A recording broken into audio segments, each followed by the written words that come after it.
मुजीबुर रहमान शामी साहब मौजूद हैं। शामी साहब बहुत बहुत शुक्रिया साथ देने का। सर ये क्या मामला है, सियासी और आईनी बहरान ज़्यादा बढ़ता चला जा रहा है पंजाब के अंदर, एक तमाशा सा बन गया है। ये बात तो आपकी दुरुस्त है,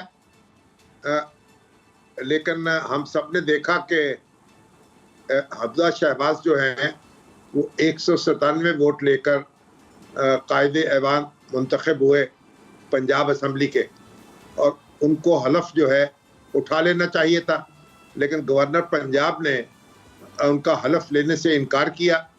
और जब वजीर आज़म ने उनके रिमूवल की समरी भिजवाई सदर साहब को, तो वो उस पर बैठ गए और अभी तक उसकी मंजूरी नहीं दी, और जो 15 दिन का वक्फा है उससे वो फ़ायदा उठाने की कोशिश कर रहे हैं।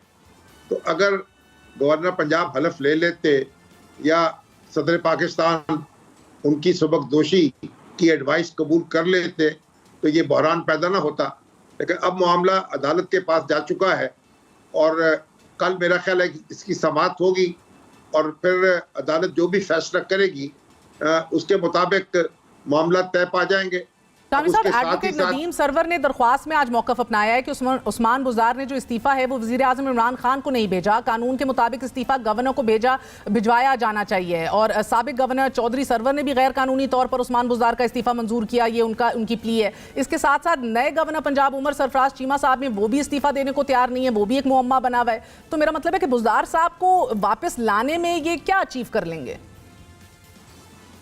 अब इसमें मुख्तलिफ लोग मुख्तलिफ आरा जाहिर कर रहे हैं।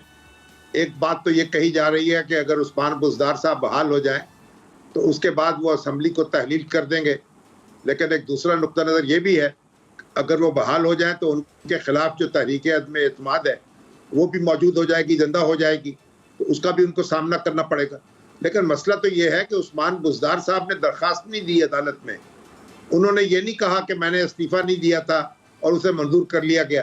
जो साबिक गवर्नर चौधरी सरवर साहब हैं उनसे मेरी बात हुई है, उन्होंने कहा कि मैंने उस्मान बुज़दार साहब को शख्सी तौर पर बुलाकर उनसे इस्तीफ़े की तौसीक करके उसे मंजूर किया था।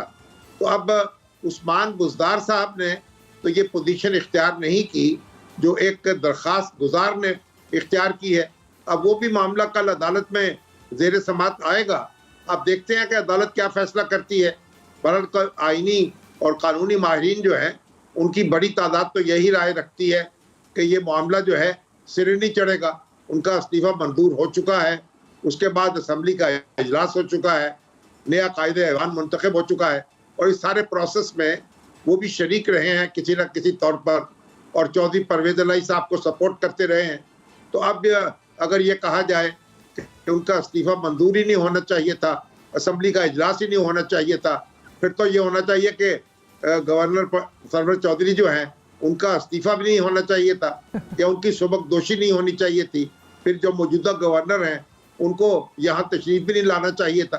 तो फिर तो बहुत से सवालात पैदा होंगे, लेकिन बहरहाल हम सवालात तो पैदा कर सकते हैं, जवाबात नहीं दे सकते। जवाबात के लिए तो अदालत के फैसले का इंतजार करना पड़ेगा। और कल लाहौर हाई कोर्ट के चीफ जस्टिस जो है वो इसकी समाअत करेंगे, तो फिर हमारे सामने सही सूरत हाल वाज़ेह हो सके। बहुत शुक्रिया। मुजीबुर रहमान शामी साहब हमारे साथ मौजूद थे। नाज़रीन,